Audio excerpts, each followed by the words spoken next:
Baiklah, Assalamualaikum warahmatullahi wabarakatuh. Saya Hairunisa dengan NIM 1930103446 akan menjelaskan tentang komunikasi formal dan komunikasi non-formal di dalam mikromanajemen.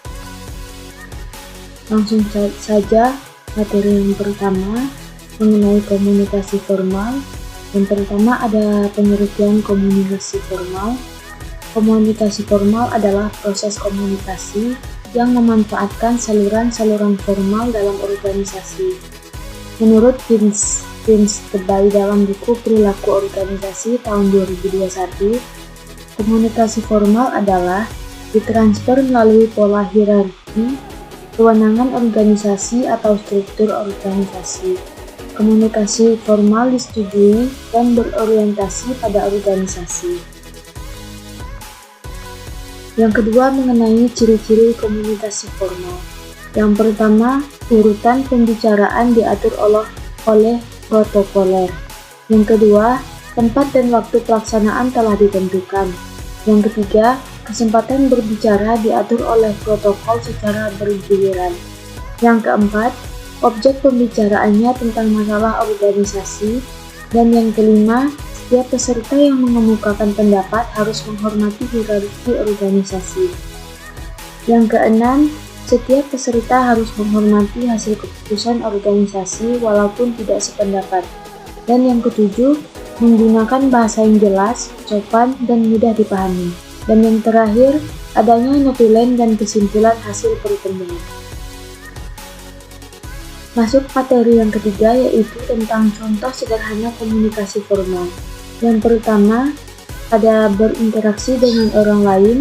Yang kedua, meeting atau rapat di dalam suatu organisasi. Yang ketiga, komunikasi antara satu orang dengan kelompok. Dan yang keempat, berkhutbah dan berpidato di depan banyak orang.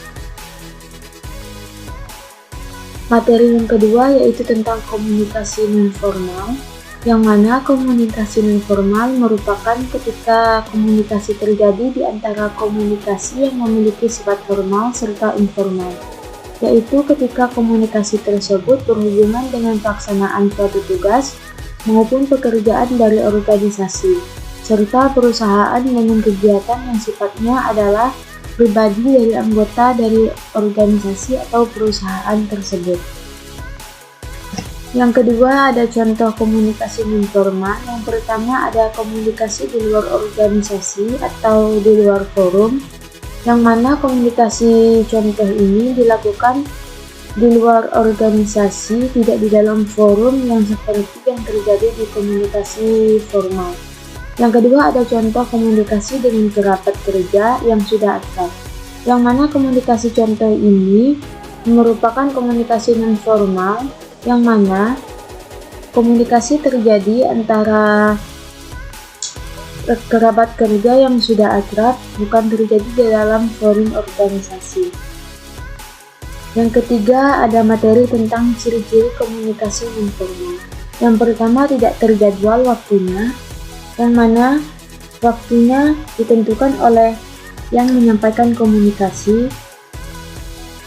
Misalnya sudah mempunyai janji atau janji yang sudah disepakati kedua pengomunikasi.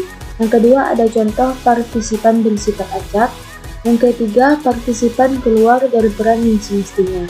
Yang keempat ada agendanya tidak teratur. Mungkin sekian materi dari saya. Assalamualaikum warahmatullahi wabarakatuh.